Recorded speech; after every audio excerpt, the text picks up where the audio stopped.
Chapter 64. Thus transformed, Luo Shun knocked Huang Tianhua down from his jade unicorn with the 5-dragon wheel, but Huang was rescued by Jingjia and Mujia. As Yang Jian was about to release his sky barking, Jiang Shan was watching from the camp gate. He was displeased to see so many talented generals and so many magic weapons on the other side. It will be Jiang Ziya that brings down King Zhou in the near future, he thought. When Luo Shun returned, he moved up to comfort him. Due to my own carelessness, I was hit by Jiang Ziya's staff and nearly fell from my horse, Luo Shun said. He took some pills from a gourd and swallowed them to heal his wound. He then said angrily to Liu Huang, "It must be destined by fate that West Qi City is to be destroyed. It's not that I'm ruthless." He gnashed his teeth in hatred. "With West Qi City out of the way, we won't have any more trouble," Luo Shun told Liu Huang. Jiang Ziya and his men returned in triumph, little imagining that disaster was fast upon them. At the second watch, Luo Shun and Liu Huan, riding red flame steeds, shot the cloud-raising smoke into West Qi City. These were actually flaming arrows that started fires wherever they landed. The whole city was soon on fire. Men and women, old and young, ran through the streets crying for help. There was nowhere for them to bake shelter. Jiang Ziya heard the cries from inside his mansion and realized what had happened. Burning Lamp and Master Grand Completion left their chambers to watch the fire. At the report of the great fire, King Wu knelt down and prayed piously to heaven. "I have offended you with my unvirtuous behavior and brought about this calamity. I pray to heaven that my houses be burned down, but those of the people be spared, as they are innocent." He lay prostrate on the ground, sobbing bitterly. But the fire only burned more fiercely than before, as Luo Shun had opened his 10,000 crow bottle and set thousands of fire crows flying into the city to spit fire from their beaks. He flung the 5-dragon wheel into the city and rode about on his red flame steed that shot flames from its hooves, brandishing his flying smoke swords. The violent fire burned down magnificent palaces and grand mansions, even destroying walls built of stone and brick. Liu Huan also raced around, adding to the destruction. Just at that time, Princess Longji from Mount Phoenix arrived. She wished to help Jiang Ziya, and chose this moment so that she could meet him with credit to her name.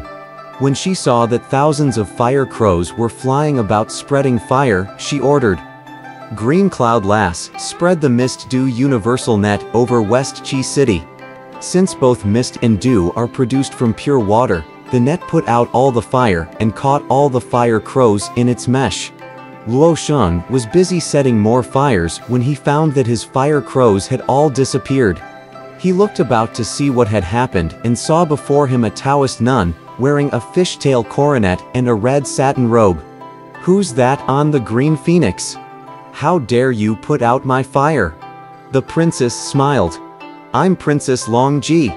What power do you have that you dare violate the will of heaven and hurt the enlightened ruler? I've come here to help him.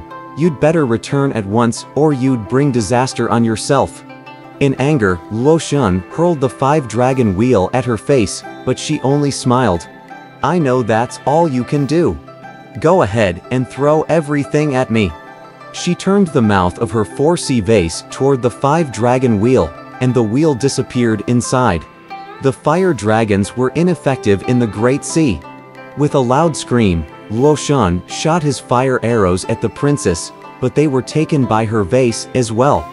In a rage, Liu Huan rode forward to attack the princess, but she cast up her double dragon sword and sliced his head off. Luo Shun hurriedly assumed his 3-headed, 6-armed form, and attacked the princess with his sky-shining stamp, but it fell into the fire when she pointed at it with her double dragon sword. As it was impossible to resist further, Luo Shun turned his steed to flee, but the princess cast up her double dragon sword again, stabbing the steed through the rump.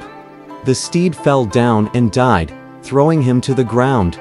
He raced away on a burst of flames. The princess then put out the remaining fires with rain, and the people cried. It's King Wu's good fortune. They rejoiced through the night. As King Wu continued his prayers, Jiang Ziya remained in his mansion, not knowing what to do. Burning lamp consoled him. Jiang Ziya, you're blessed now with fortune within misfortune. Another immortal will come soon to help you. I knew of this calamity before it happened, but I wasn't in a position to put out the fire, for if I had, that extraordinary person wouldn't be able to come here now. Soon Yang Jian reported. Princess Long Ji has arrived. Jiang Ziya immediately went out to the stone steps and ushered in the princess. When she saw burning lamp and master grand completion, Princess Long Ji bowed and greeted them. I'm Princess Long Ji. I was found guilty in heaven and have come to atone for my sins.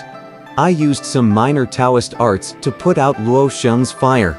I'll join you to bring down King Zhou and then return to the Jade Pond.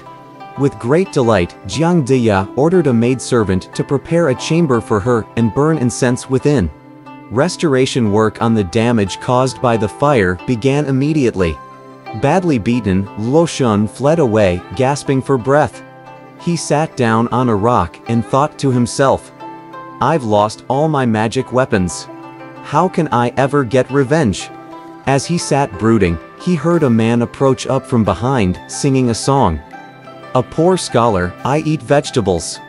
I can't shop, though impoverished. I've no desire for a high rank. I wish only for forests and springs.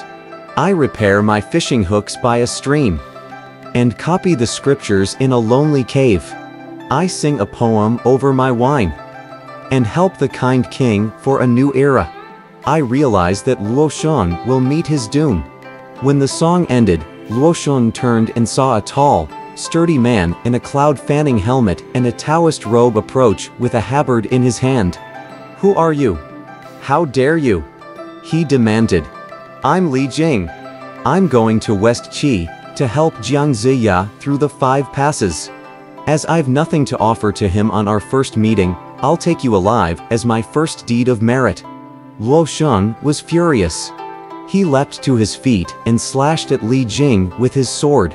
The two began a desperate battle. What became of the 2 men? If you want to know, please read the next chapter.